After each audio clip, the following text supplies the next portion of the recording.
To Burlington now. Last week in our check-in with Meed Ward, the mayor gave us details on a new home buyers relief program. This would offer buyers relief from municipal fees through a temporary 2-year exemption of residential development charges. However, we came to learn this week that the relief program has been delayed. I asked the mayor to outline what has changed. We, as a council, I supported this, thought that there would be value in pushing pause for a couple of weeks till March 2nd to really get all the information, have the community be aware of this and give us their input. So I've asked anyone out there who has thoughts about this to get in touch, and a couple people have.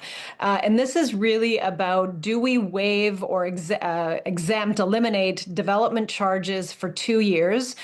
Those charges are ultimately paid by the home buyer on occupancy. It's shown when they purchase the home as a fee. It's paid directly to the city. I know folks are thinking it's a developer subsidy. No money goes to the developer. It's actually paid by the end home buyer. And so we were thinking, in a housing crisis, in an affordability crisis, is there something we can do at the city to lift those fees? And so that's the conversation that we've had. The challenge is that we can lift those fees, but under provincial legislation, you still have to make up the difference.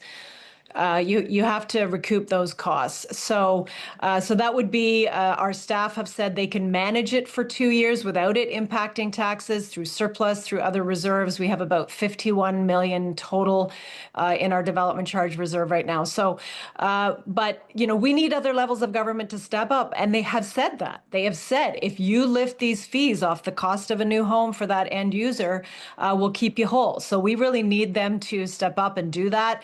There's a question of whether we wait for that before we do take our action. I understand the arguments behind that, or do we go first? And in a housing crisis, somebody's got to go first. Now, there's also critics out there that say the luxury cap on elimination of development charges was unexpected. What was the reason that this was put on, and is it part of the reason why it stalled? So actually, I was working with several of my colleagues. Had we had the meeting, which we didn't, we bumped it forward to March, but we were working on an amendment to ensure that luxury homes were not eligible for the grant. This really needs to be targeted where most needed. People that can pay those development charges, we invite them to pay. So we can do a number of things to contain a grant program. We can put a total cap on it so we know what our outside cost potentially would be. We can cap luxury units so they don't even qualify.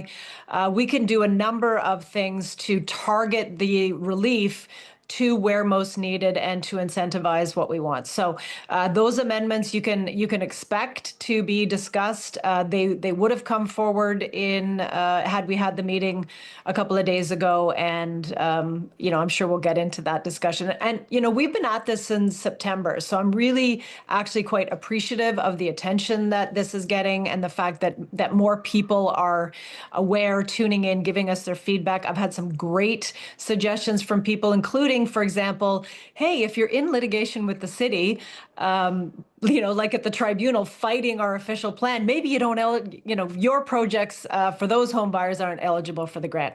That's something we consider as well. So I'm really looking forward to a robust discussion in March around how we target this and make sure that it really does what we want it to do: get more shovels in the ground, get more homes built, and provide some affordability relief to those first-time home buyers who, the dream of home ownership is really, really slipping out of hands of our kids, our grandkids even, and we have to do something about that.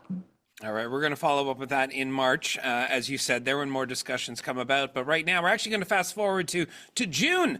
There's no parade this year at the Lakeshore Music and Arts Festival, and people are up in arms. What says the city?